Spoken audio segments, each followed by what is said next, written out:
Okay. Oh. Which camera am I looking at? Oh, right here. I can. Hi. How's it Tyler. going? Hi, Tyler. Doing all right. How are you? Well, actually, you didn't actually ask me how I was doing. I asked you, and then you said hi, and I responded with, I'm doing all right. Yeah, I So, didn't actually get there. Yeah. All right, you're- well, were we're you getting going to? ahead of Yeah. ourselves. Yeah. All right. That's what it is. Welcome, comic fans. I'm Ken with Great Stories Comic Shop Talk. Yep. I'm here with Tyler the Guns Hamel. Oh, thank you. Thank you for having me. It's exciting to be able to be on the show, you know. So. Happy New Year. Oh, Happy New Year. Yeah, 2021. We made it through what I hope is the only year of strife. Yeah. Let's hope that's all that nonsense is done with. Fingers crossed this is going to be a redemption year.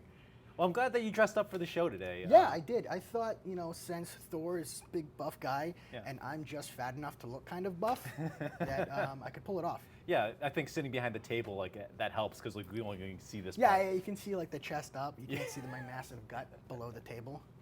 Well, I feel a little left out, so I'm gonna go ahead and join you. Oh, hey, Yeah. excellent. We're You gonna- too almost have some. Almost, yeah. It's been a tough isolation. so Yeah, right. You just can't. We've packed on a lot of mass. That's exactly what it is. Yeah. It was me being isolation that caused me Yeah, totally. to gain a lot of weight. It wasn't. It wasn't just my anything. I was lifestyle just in loving general. eating junk and or anything. Yeah, not at all. Not that.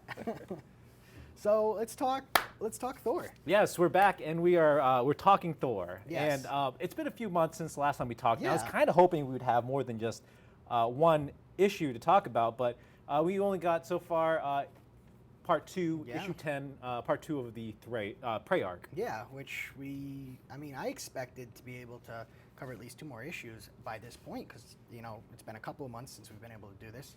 And I'm not sure why we haven't gotten a new issue, but hey, you know. Probably COVID. Yeah, probably. Yeah. But that just means that we can get through this one issue, talk a lot about it, and not have to worry about going over time.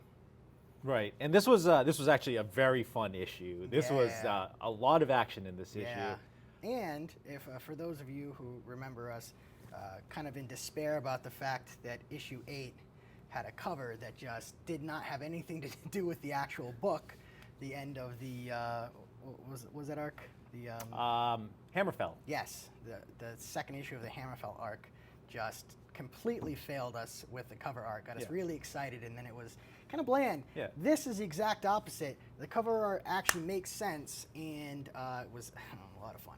So getting into the cover, we see the cover. It's a picture of Donald Blake. He's returned. He's got his weapon. I love the fact that his weapon is a scalpel because like obviously he's Yeah. a surgeon. Oh, and he utilizes it. He uses it twice in the book, and both times I'm like, oh, that's really clever. Because he's not like he's not hack and slashing, right? He's No. just super precise, like making these just really precise cuts and just like devastating his Yeah, opponents. And I yeah. thought that's really cool. But the cover shows just pages with like various Thors, and they're all X'd out. Yes. And part of this, part of the pages goes back to this this book of the Book of Kings, Yep. right? That was introduced to us in, I think it was in Hammerfell as well, if I'm not Yes. mistaken. Yes. And it talked about how only true kings could read it. Yep. And how Thor, when he ascended to his kingdom, his kingship, he was reading it, but what he didn't realize was that the book was getting lighter, as if like pages were being torn out. Yes, whole chapters were being removed, and so we get to see that that's happening from the perspective of the reader looking in on the book, but Thor has no idea. But We also didn't really have an idea either until we finally get to understand what Donald Blake's plan is. Right. So he's escaped like his weird mystical world where he gets trapped in. Yep. When him and Thor switch places. And we do get to find out exactly how that happened. Of course, we know that Thor went to visit that place and release Donald so that he could have some time to kind of like meditate and figure out what's going on, having no idea what he was gonna see when that happens, and inadvertently releasing Donald Blake. But the reason why Donald Blake was able to realize that he was in a sort of prison in the first place. So when we open up the issue, it's we get some narration, and it's talking about how Donald Donald Blake had these memories of when he was pre-med, and he was doing some volunteer work in a village just outside of Nicaragua. Nicaragua? Nicaragua? Nigua. This is going to make me Ooh. pronouncing Yermungandr so much easier because I can't pronounce anything right now. We haven't even gotten to the dragon's name Yeah, yet. exactly. So he was there. He has these vivid memories of these people that are sick and dying, screaming for his help, and he gets bit by a bullet ant, and which is like one of the most painful things. I think the book actually says it's considered one of the most painful things that a human being can survive through, because it's not lethal, but it is very painful. Mm-hmm. And so he has these vivid memories of all this happening, but the thing is that none of it ever happened because he never really existed. He was created by Odin. And that's got to be such a huge mindfuck, right? Yeah. Like to think that Yeah. your entire existence, your entire being, all that you thought was real, was actually just made up by someone else. And for him, it's equivalent being like, hey, your life is a joke. Pretty much, yeah. Like none of it had any meaning. Nothing that you ever did mattered. Nothing that you ever believed in or thought you were actually had any relevance, because you're just a figment made up by a god as a, kind of like a lesson to his son. And what I think makes it worse is that because he's a creation by Odin himself, what is the purpose of Odin giving him these painful memories, these memories of people being tormented and tortured by disease, and also this vivid memory of pain that he physically underwent when none of it ever happened? It doesn't really feel like something that was necessary, and this is all... It feels like a sick joke, right? It's like playing out in Blake's mind. In his mind, this is like just a big sick joke that's been played on him. All this pain that he's experienced, none of it mattered. It was just, he was just like a pawn in, not even a pawn, he was just like a piece of someone else's life. None of it and then actually made it. Slowly forgotten. And then that was the worst part, right? So not only did none of it matter, but then he was also forgotten. Yeah. It's like you And were just so left in his insignificant. prison. Like we forgot that you even were out here. So he does end up escaping. He actually tears several pages from the Book of Kings because he is Thor. And that's something that's also like heavily shown in this issue, is that he's not just another being that's created as like a separate entity that Thor can become. He is Thor. Yeah. In all of Thor's ways, and that includes having all of Thor's memories. Yeah. He ends up doing combat against Beta Ray Bill, against Sif and Goldstag, and then eventually all of the warriors and the Thunder Guard and the rest of pretty much all of Asgard, basically just. He ends up and he's slaying through them, and he has this dialogue where he's talking about they don't understand that he has all of Thor's memories, and he says this line. It's so great. He says, "I have battled each of you 1,000 times, but none of you have ever fought me." Because he, as Thor, has had these battles that he remembers, so he knows how each of these people move, the way that they're going to attack, the strategies that they're going to use, because they also fought against Thor many a time in various story arcs, but none of them have ever fought Blake. And what's interesting, also interesting in this issue, is that we kind of get a origin to where Donald Blake has gotten his powers from. Yes. I think last issue we were talking about his costume, right? I was suspecting it had something to do with ravens because it looked like black feathers. Yeah. And like how prevalent ravens play, in the Norse mythology. But that's not actually the source of his costume or what it's trying to present. While Thor is wandering around Happy Valley, well, I guess it's like Sad Valley now. Yeah. He comes across the worm at the dragon at the root of the world tree, the world tree, the world serpent, and we trying to pronounce this properly. We even went on YouTube and like watched a video on how to pronounce it. It's Jormungandr. Jormungand. Or Jormungand. Jormungand. I think the ER is probably added on. Well, I think they said that like in traditional like Norse, yeah, Scandinavian yeah. Norse. It's the R is kind of like silent or kind of like rolled at the end of the D, but also people will pronounce the R on occasion as well. So we're gonna go with the Jormungandr, Jormungandr. like almost starting to say the R, but then stopping halfway through. So I think that's his formal name. Like Jormungandr's what his like friends call him. we'll just call him Yor for right now. Yorgi. Yorgi. So he had been encircling this pocket dimension, looking down into it, but never being allowed to actually enter into it because of the Odin force. Because of the Odin force, right? And when the Odin force passed to Thor, because Thor's magic is broken. Well, again, we do not yet know why, but we have seen this has been a constant theme. And pretty much the whole reason why the Hammerfell arc even exists is because Thor's magic is failing. Yes. And because of this, when the Odin Force passed to him, it allowed Yorgi to make his way into this pocket dimension. And there he reveals to Donald Blake the truth about the world that he existed in, which was essentially a prison for him.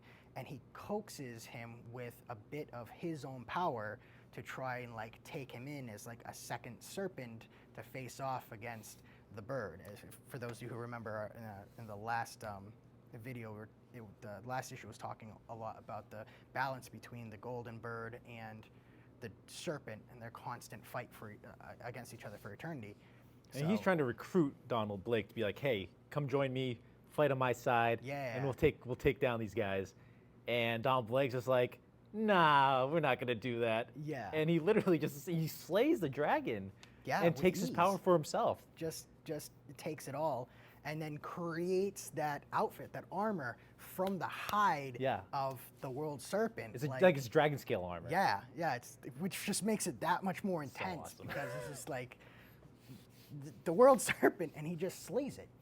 And I mean, like if that's not scary enough. Like this guy could slay a dragon. Now this guy has dragon armor on top of it. And we're not even told exactly how he does it.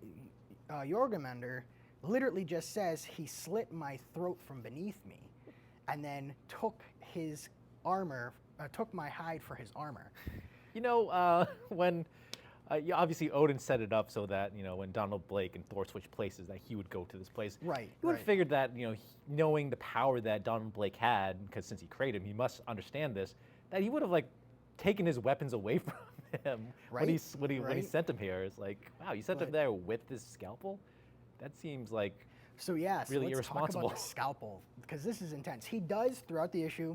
He uses the Stormbreaker axe, which off the top of my head I cannot remember what its name is. It's very similar to Jormungandr actually, but he uses Stormbreaker, which is mounted on a wall of weapons behind the Book of Kings, and he ends up getting into combat with Beta Ray Bill, where he literally he takes his scalpel and pushes Beta Ray Bill's arm back to block an axe attack from Beta Ray Bill, and he takes the scalpel and just starts doing little shanks through his arm, cutting all the tendons and stuff so that his arm becomes useless. So brutal. He gets in nice and close and just starts jabbing him, and so he ends up taking Beta Ray Bill, and through some sort of power, probably that he received from Jormungandr. It definitely seemed like it was some kind of magical. He literally draws the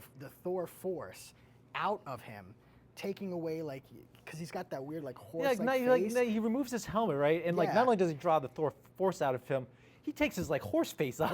Yeah, just pulls all of the essence out of it. I didn't even know that was a thing. I mean, we talked the last time. We also spoke about how horrifying it was seeing Beta Ray Bill's bald, exposed head.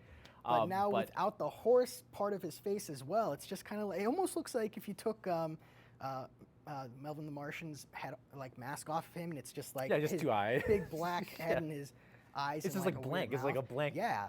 Blank slate. It was actually more terrifying than the bald horse face. Yeah. I didn't like it at all. It was very unsettling. But he pulls that force into him, and he literally states, he's like, "I've taken the power of Thor from you," and he says, "There will be no more Thors." Yes, and here's where we finally get into the reason for these pages being torn out of the book, is that Donald Blake now has a vendetta against all of these other Thors that Odin has made over the time, and he's like, look, you guys are, you guys are jokes too. You guys are just like, you're nothing. You are as I am, absolutely nothing. Right. So his deal now is that he's going to go out and he's going to murder anyone that once held the Thor mantle. He wants to completely dismantle everything that Odin has ever created and leave Odin in a pit of despair and anguish, just like Odin left in him, except his memories are false. Odin's memories will be real. He will live through real pain, and that's his vendetta. That's what he wants to do. And it's absolutely crazy. He uses the same technique against Lady Sif, right. And in doing so, cutting her wrists so that she can no longer wield the sword of the Bifrost, he then takes the sword and he transfers everyone in Asgard to one of the hells. It's like the place below. Yeah, it's like below, like all the places. furthest realm in the deepest parts of Helheim, Yeah, and so now they're trapped there. Everyone is trapped down there, and we get to see, hopefully, well, most likely, how they're gonna find their way out of that, and then at the very end, he ends up using the sword to go back to Earth. And he continues his vendetta against previous Thors. Yep. And he seeks out the most recent character to wield the Thor mantle, Yep. which obviously was Jane Foster. Yeah. So we get the final scene. Of course, there's some like narrative going on in the background, talking. It's Jormungandr talking to Thor about how Donald Blake is a man that cannot be stopped. He's undefeatable, and he's going to destroy everything Thor ever loved. And he steps into a hospital, and he. At this point, he's basically clean cut, says- right? He's Yeah, he's cleaned himself up. He no longer looks like crazy hobo. Yeah, he's cleaned himself up, shaved everything down. He looks nice and suave the way he looked used back to, in yeah. the day. And he approaches Jane Foster and says, Dr. Foster, I presume. And she turns around and she goes, "Oh, Donald. Oh my gosh, I haven't seen you in so long." You, as in you, in so long. Because, of course, she understands that he is, in fact, a part of Thor. Yeah. But she hasn't seen him himself in so long. And she also has no idea what has become of him. No clue. So she embraces him thinking he's an old friend. And of course, we know that in the next issue, there's a good chance that she's going to have to defend herself against him. And I got to wonder what's going to happen there. Well, I mean, so obviously she's no longer Thor, but she still has a power. She's now Valkyrie. So, Yep. thankfully she won't be just like an easy target. Hopefully she'll definitely put up a fight. But yeah, that was a terrifying twist at the end. It's like, Yeah. holy crap. Yeah, it's pretty crazy. It's pretty dark. And then, of course, we get to see the cover art for the next issue. It shows Thor facing off against Jormungandr, and I'm thinking that this might be another fake out cover Maybe. because we literally watch the World Serpent kind of just like fade. Like as he's talking to Thor, his eyes get heavier, and when Thor first goes, Jormungandr, like surprised to see him there, dead, like half dead. Well, in surprised to this see him world. there, but then also surprised to see him dead. And he goes, and Jormungandr's like, yes, at least for now. And he's basically saying to Thor that he is dying. And it kind of seems like that's what happens. It seems like he dies by the end of the issue. But then, of course, the cover art for the next issue is them fighting. So. I kind of agree with you. I think that's going to be a bit of a head fake, Yeah. and I wouldn't be surprised if we saw Jormungandr somehow like transfer the remaining power into Thor, which would allow Thor to Oh, that would kind be of like super power him, interesting. because like at this point it's like the enemy of my enemy is my friend. So Because that's essentially what happened. That's what makes Donald Blake so unstoppable, is that he has both the power of the dragon and the power of Thor embodied within him, which are two opposing forces that should never be one. yeah, And that's what makes him so powerful. That and the fact that he has experienced everything Thor has ever experienced, without the fading of memory that Thor suffers from. As he has lived so many lives, he only can recall so much that he has done at any given time, especially with his focus being drawn to each new event. But Donald Blake can carry those memories and focus on them for all of that time, and he's utilizing that clearly in his battle against all of Asgard, that he easily swept everyone away, and took a victory, like it's definitely going to be a showdown. For Yeah, sure. it was incredible how like a resounding victory was. Like he barely broke a sweat, and he just took out like all of Asgard. Like He stepped away from the entire battle with all of Asgard without a scratch. yeah, I just knew how to counter literally everybody. All of Asgard's greatest warriors bested with ease. yeah, crazy. So it's gonna be. This has really been getting good. So we've seen Beta Ray Bill, we've Yep. seen Volstagg, who's also wielded. He's been Thor for a time as well. Yep. We've seen Jane Foster. Obviously, we're gonna like Donny Cates. One of the things that he loves to do is he loves to plumb, like he likes to go into Marvel history. He loves Yeah. bringing in obscure characters back and making them relevant. So, are there any Thor, like past Thors that you would like to see come back, Um, or like Beta Ray Bill, for example? There's another great example. I would love to see Frog Thor. Just Yep. I want to see at least like a 3-page spread of him and Donald Blake going at it. 'Cause Yeah. I feel like that could be absolutely hilarious. It would be a nice little, like if he played it off right, it Yeah. could be a nice kind of like comical but still epic and still not like draw away from the intensity of the book. But it could be a nice little reprieve from how intense the book is.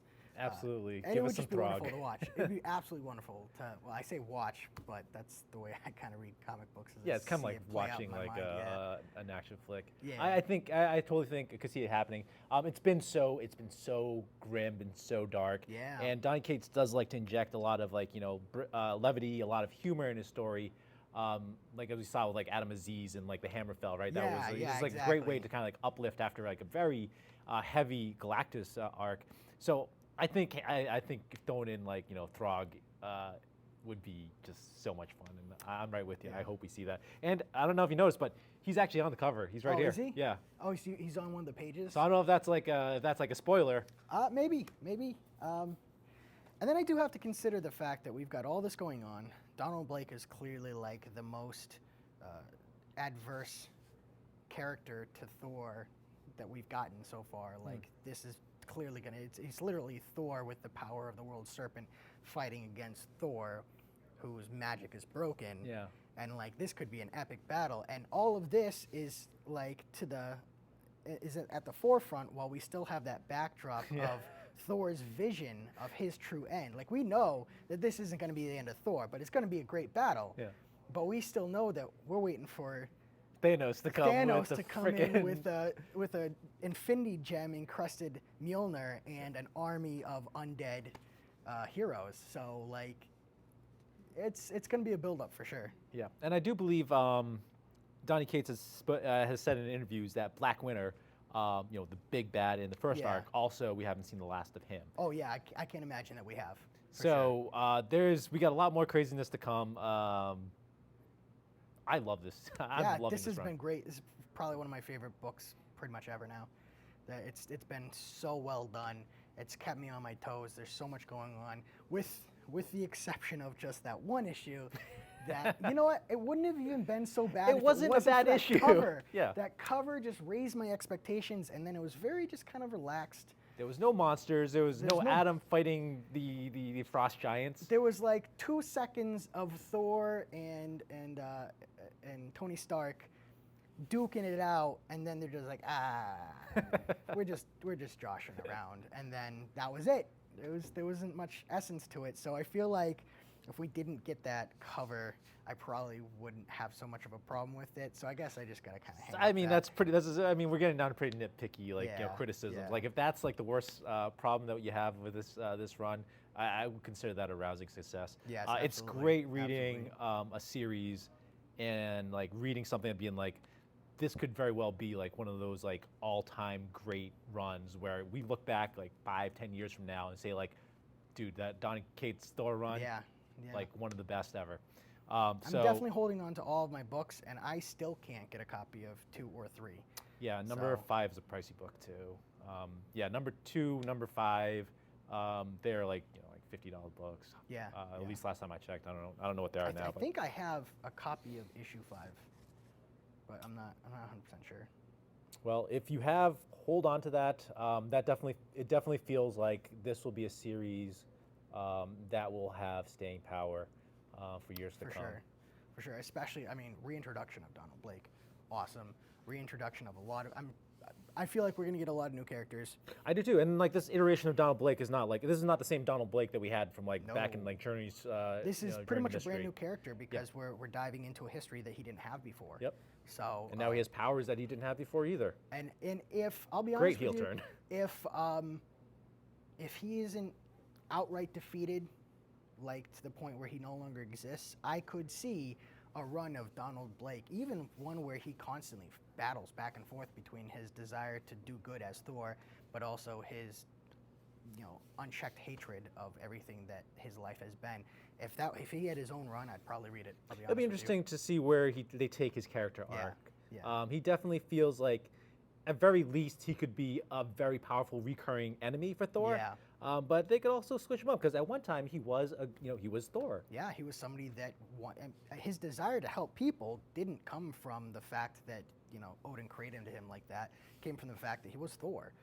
That was the lesson that Odin was trying to teach him, and so that was Donald Blake's essence. And it was only the fact that he's gained this power from the dragon and realized everything that's been going on that he's been set on this vendetta. And you got to imagine that the power of the dragon must have been corrupting. I mean, at some point of him, like somewhere deep down inside, he, I wonder if like he's going to come to the realization that all that good he did, all that good that he had done, everything that he had accomplished as a surgeon, as Thor, helping people, wasn't just nothing. I mean, he has to realize that like regardless of what his origins were, what he did had meaning. It had, it had purpose. So I'm super excited to see where they take this character. Super excited to see where the series go. Yep. And super excited to keep talking about it with you. This is one of my favorite things to be talking about now. So the fact that we've been able to continue talking about this month over month, like it's been awesome. And that has been good. Yeah. Consistently good. That also doesn't suck. Yeah, exactly. You don't get like halfway through a series and it's like, this isn't really good anymore. Let's talk about some stuff. No, this has been consistently a good book for 10 issues now. So yeah. All right, awesome. Cool. All right, it's good talking to you. Yeah, good seeing you too. Happy New Year. Yeah, and to you as well. And, thank you all for tuning in and listening to us talk about comics for a while. Yeah. If you like it, hit the subscribe button. Yes, hit the please thumbs do. up. Hit the thumbs down. We don't care. Yeah, actually, either or, it helps us out. Right. It's traction on our channel. Exactly. So, Yeah. So just do something. Yeah. Do anything. Yeah. Leave a comment, even if it's just like a dot or something. Just help us out. All right. It's good talking to you, Lee. You too. See you, everyone. I said Lee Ken. Leakin. Leakin. Leave your ass leaking.